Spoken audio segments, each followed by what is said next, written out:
welcome to the first tutorial in the EF-12 Basics series. In this tutorial we'll cover how to convert a pre-existing character model to EF-12 using the base skeleton. Now this tutorial will not cover how to model your own character or the basics of Blender, so you can probably find a bunch of quick or not so quick tutorials on the basics of Blender and or modeling your own character if that interests you, but for this you'll need a already existing character. This is one of the MMD models of one of my not OCs, quote unquote. And we just want to make sure that it's a model. Yep. So in this tutorial I'm going to start out using Blender 2.79 simply because I'm more comfortable working in it and I have add-ons that make things easier that are not for 2.66a, but you can use whatever version of Blender you want in the beginning, or even just use 2.66a in the beginning because the hotkeys and everything are pretty much the same. As long as the Blender version can export a .dae file, then you're good. So our workflow for this will cover going from Blender 2.79 to Blender 2.66a. With that, let's get started. First you want to make sure that your model is how you like it, and it's a model that exists. Then you're going to go to File. I should probably turn on the screencast key so you know what I'm doing. Please show up. Okay. Okay, now they're there. Wonderful. So you're going to go to File, Append. You're going to navigate to wherever your EF-12 skeleton is located. I will include a link to the general EF-12 folder in the description that includes this basic skeleton. And you're going to click it, go to Object, and go to click CTR, and append from library. As you'll see, a skeleton has now appeared. To make things easier, we're going to select the skeleton and set it to X-ray. You'll see it is in a different position, so just go to your model. Let's do RZ180 and scale. Actually, no, we're gonna scale the skeleton down a bit because she's short. And if you make any scaling or rotation changes, just remember to hit Control A and apply rotation and scale, or just rotation or just scale depending on what kind of changes you made. So there we have our model. So there's multiple ways to get our model. I'm just going to delete this camera and lamp because sometimes they make EF-12 angry. There's multiple ways to rig something to the EF-12 skeleton. The easiest way is just by right-clicking your model, then right-clicking your skeleton, pressing Control P, and then Armature Deform with automatic weights. But this doesn't turn out well most of the time because sometimes it just doesn't work. So what we're going to do for this is undo all that and import or append something else. So it's all the way buried. We're going to go to all the way to my EF-12 documents where it is buried. Go to, I'll link this individual file in the description so you don't have to dig through your files. Go to Blender Sample, Sample 1, G6 Light, Object, and add all of these O's. These are meshes that contain the base weights so you can copy them. And you'll see there's a funny guy who's appeared. Go ahead, press A to unselect everything, right click and select hierarchy. No, I don't want to select that. Select hierarchy for this, scale it to the size of your model, press A to apply scale. I need to apply scale for this too. I only applied block rock for that. Oh, okay, never mind, I did. Wonderful. Then we're going to right click And we're going to select all of this, press Ctrl J, so it's all joined. Select the base square person, select your model, go to weight paint, go to transfer weights, source layer should be by name, and then just to make things clean, this is a Sims thing, this is an EF-12 thing, I just am used to doing it, hit clean, hit all groups, and then go to your model, go to the modifiers tab, add the armature modifier, select CTR, hide the square man, and then check with this one to see how your model is rigged. There we go, she is moving. Wonderful. Now, the rigging here is very harsh, as in there's like no fades. So yeah, as you can see, her neck is a little weird. Her head is more than a little weird. But it works if you want to work with it. So I won't really go too deep into weight painting because it's a pain and a half, but it seems with most human characters or humanoids, or basically any character that just looks like she does, oh that doesn't look good, that the basic weights do not mess up, or they just are okay, quote unquote okay. If you want to fix these, you can go to weight paint, go to this little triangle, and you'll see all these things. There might be a waist 3 and waist 9 that appears. Just delete both of those because they're empty. And I'm going to expand this just so we can see more of it.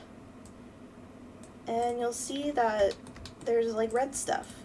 The red stuff is essentially all where the bones will be affected. It's kind of hard to explain weight painting, but basically the redder it is, the more power that bone will have over that area of the model. So I'm just going to do some speedrun cleaning up, and there will be a time you can skip to if you don't want to watch me weight paint, but let's just go into speed painting. Speed weight.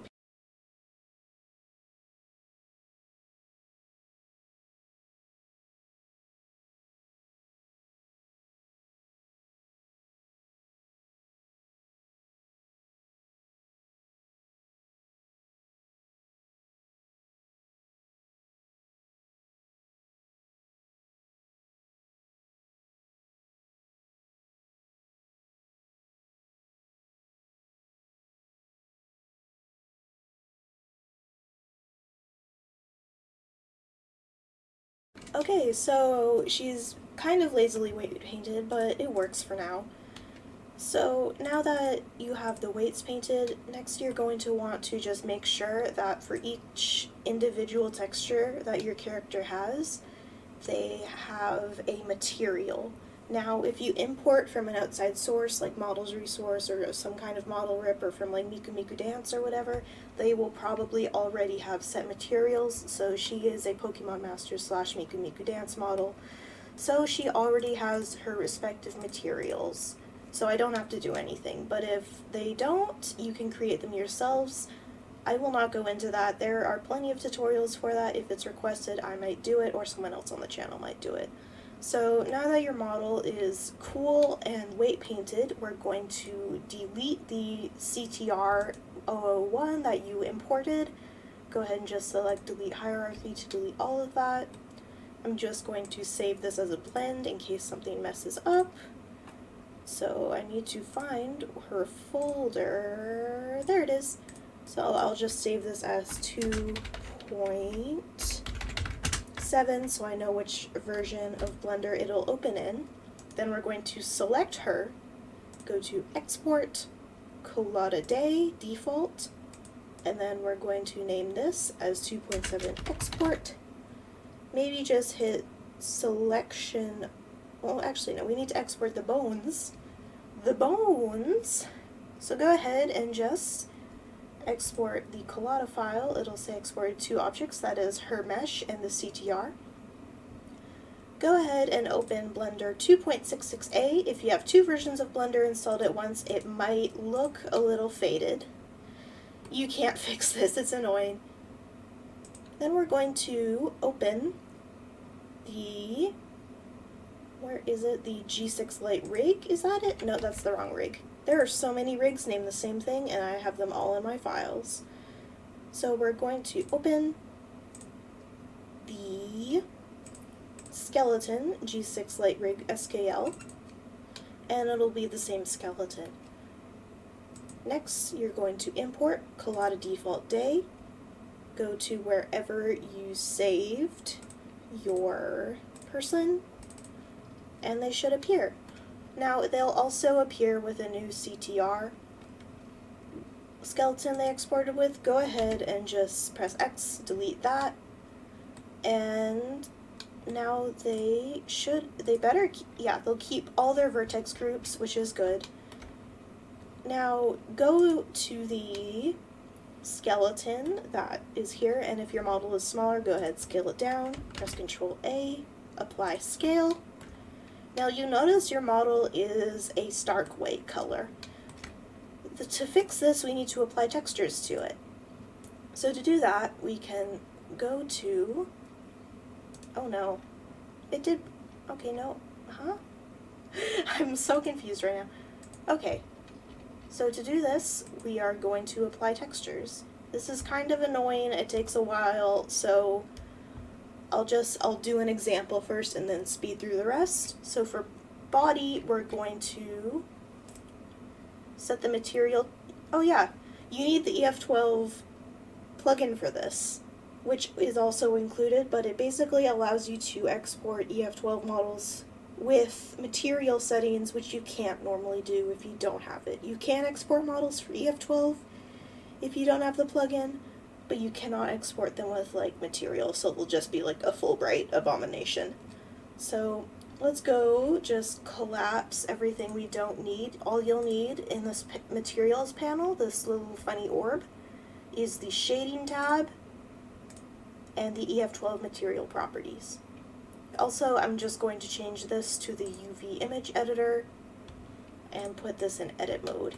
So how you want to put this together is you want to first make sure that your image has a texture.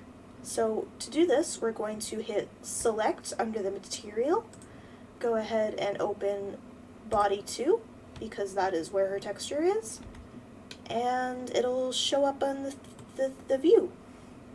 Next, we're going to go to shading, and under emit, choose any number from, I'd say 50 to 1, or 0.50 to 1. I usually go with 0.75. 1 is like full bright.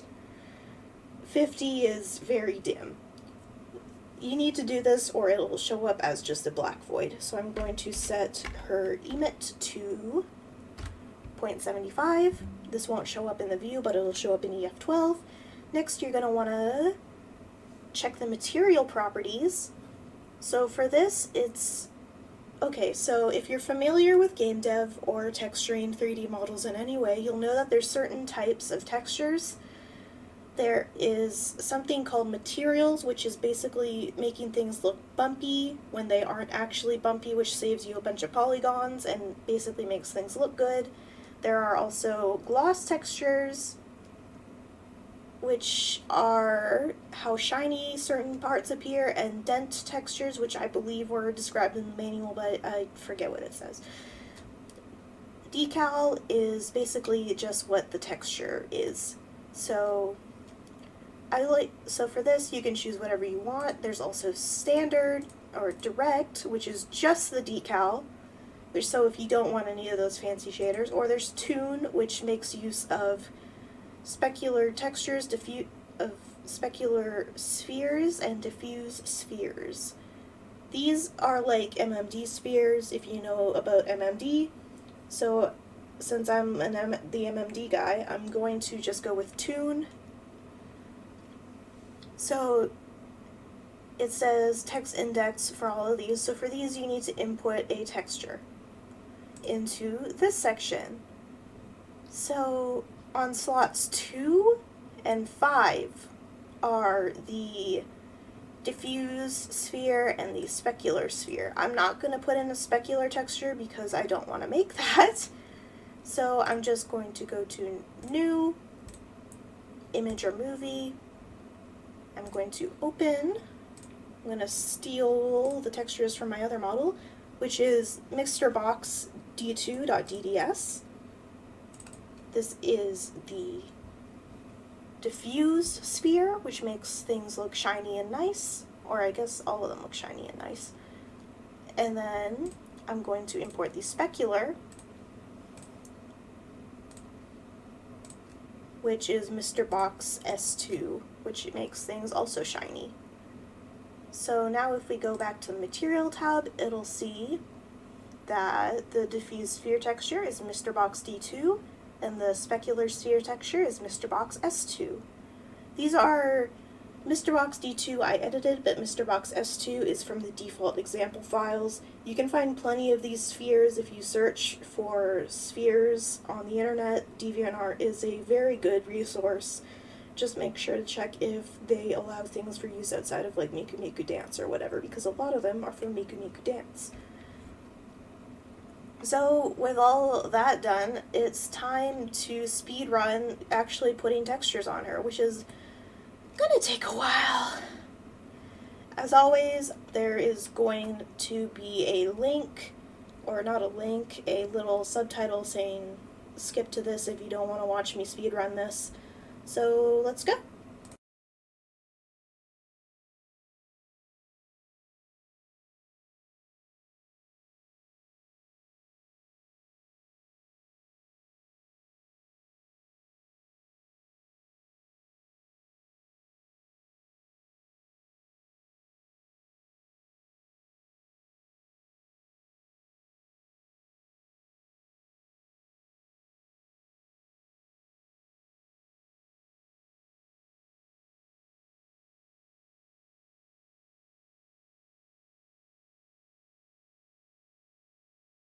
Okay, so now that that's done, your model should be ready to import into EF-12, kind of.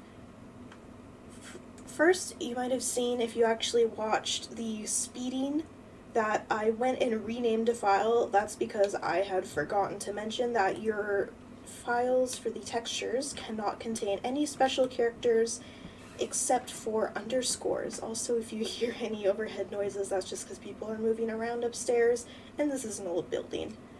So you want to make sure all of your texture files do not have any special characters. So as you can see in her file, I renamed body parentheses 2 to body 3, just so it will work. I learned that the hard way because I'm like, why isn't this working? And then it turns out it's because things just don't like to work in this program. Go back to your outliner, and then you're going to want to make sure that this is connected to CTR. And go ahead, just to be safe, parent them, Control P, except just hit armature deform, so it will not generate weights over the weights you spent like 15 minutes doing in my case. It wasn't 15 minutes, it was less than that. And then if you rotate, you'll see that, yep, the bones are still there. Thank goodness. So now we can export to EF-12. Go ahead, right-click your model, click Export EF-12 model.day. Go ahead and just save it wherever you want. I'm going to save it as Zinnia tutorial. Go ahead and export EF-12 model. It'll take a while depending on how many polygons it has, and boom, it's exported. Now you want to do some additional prep, which is, oh, it didn't save my spheres. So I'm going to copy that over because it didn't save them from one of my other models, which is Aster we saw earlier. Ugh. There we go. So you'll notice that these are both DDS files. You need to convert all of your characters' textures two .dds files. So in this, we only use body 2, body 3, and face, so it should be quick. Go ahead and open up GIMP. Open up your files. It'll take a little while because GIMP, despite being a wonderful free program that can convert things without hitting you with arbitrary subscription limits like online converters, is slow sometimes. So go ahead and let it open up body 2, body 3, and face.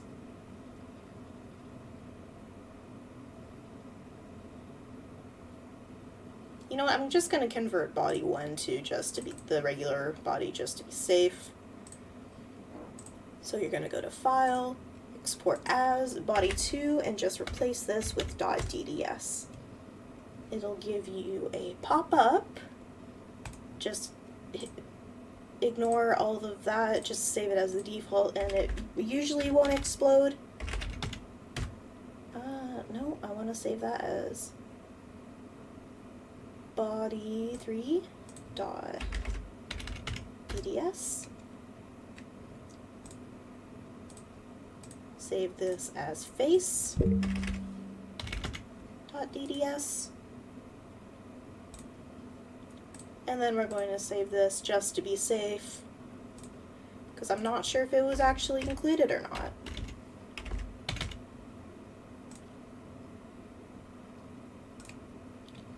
So now that all of these are saved as .dds, you're going to want to copy your day file into foolviewer.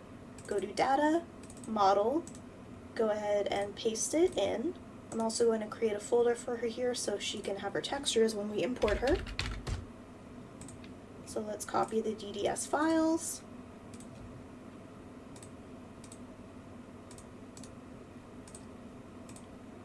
Paste them in here.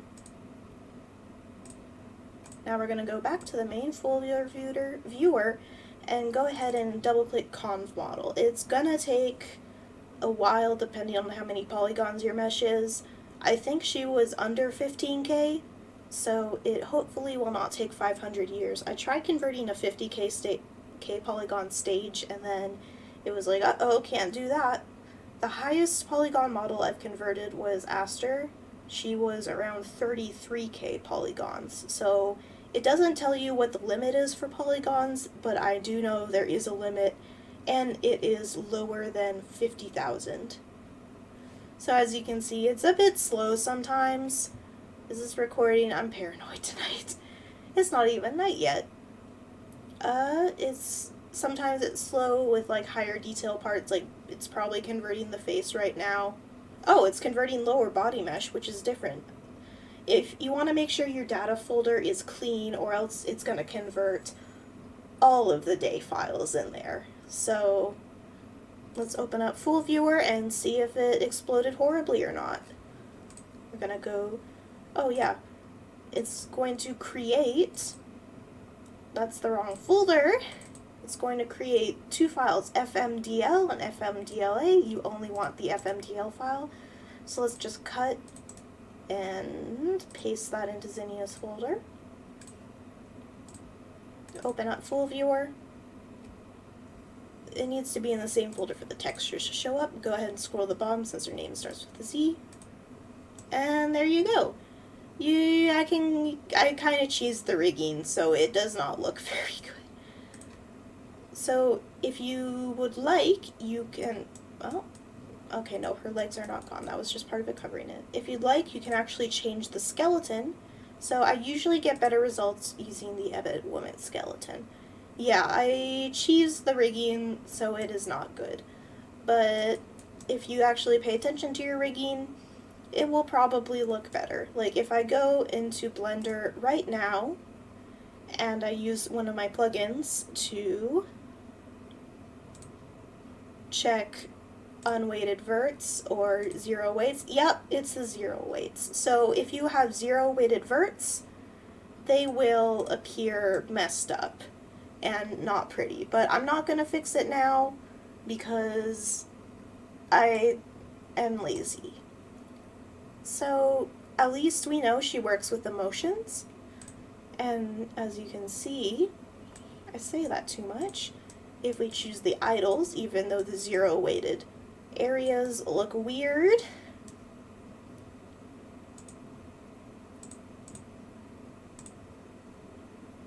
she still animates along with it. So yeah, if we go to weight paint in this, you'll see that the collar area and that area where the arm was sticking out have no weights on them, so they are appearing to be weird in full viewer.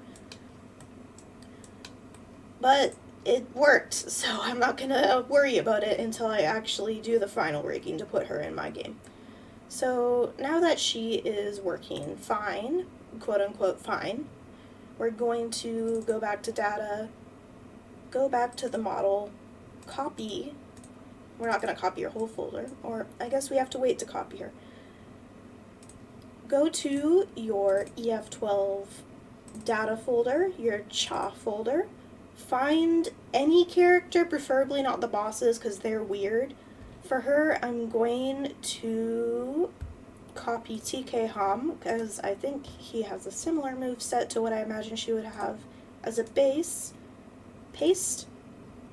You can paste any of the example character folders. It's just because making the character folder setup from scratch is a pain and a half.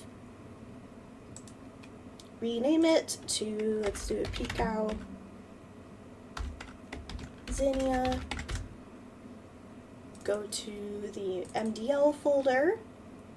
Let's go to KFW, or Edit Man. You know, let's just delete both these. Get out of here. You only need the dummy.fmdl if you have multiple folders. Otherwise, if you only have one model, you can just get rid of it. Paste that into there. And now you want to go into the character's character.ini folder, and this is where you edit all your character's information. So I'm not going to go crazy with editing it right now. I'm just going to name her Zinnia so I can check if she worked or not.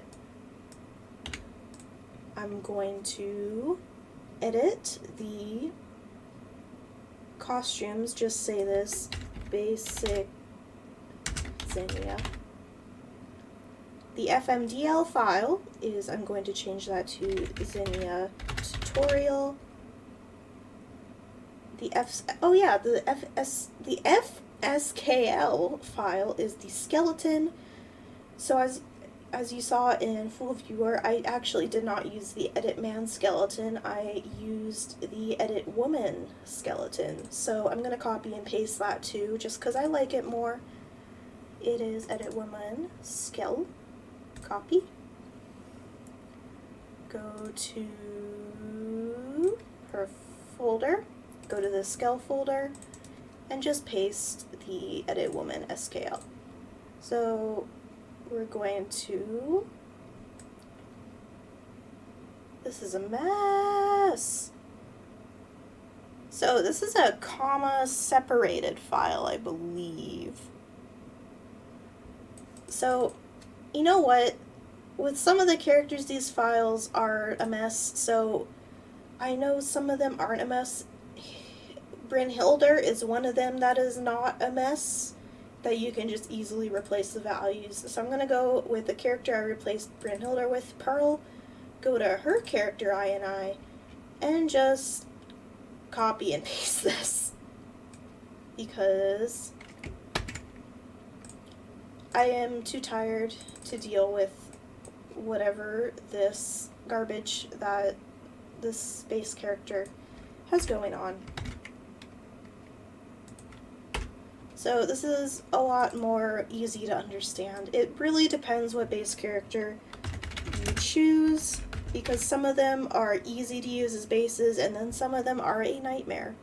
So we're going to change the FMDL to Zinnia tutorial, change the skeleton to edit woman, and it seems like it's all good. Press Ctrl S or just go up to File Save to save that. Oh, that wasn't Pearl's, wasn't it? Okay. because I accidentally saved over one of my characters once and it wasn't fun. So as you can see, which I keep saying, there are a bunch of options like the nameplate, portrait. We're not going to mess with those. Those are pretty straightforward. They're just textures you can edit. But to actually see your character in the game, you need to go to data, select .ini, and just some people have more slots, I'm just going to be lazy and replace Ham with Zinnia.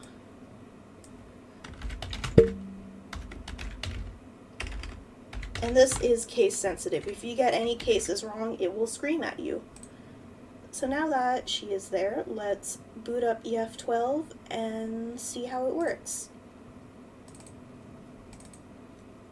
And there will be no sounds because I muted it and it doesn't even pick up the sounds anyways. Now if it crashes, that means things did not work, which it will hopefully not do. Uh-oh.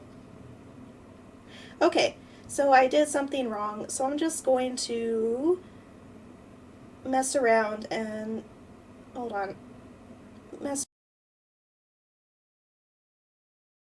Okay, so it turned out the problem was if your character base has folders, do not delete those folders. Instead, just make a new one or rename them or put your files into the same folder and then replace it, because apparently EF-12 gets mad if you remove folders from a character that previously had folders to make a new character. So that was a fun new lesson I learned. But once you resolve any weirdness EF-12 may have, you can open up EF-12, and if it works, it won't crash. So let's go to arcade mode because testing mode is broken for me for some reason.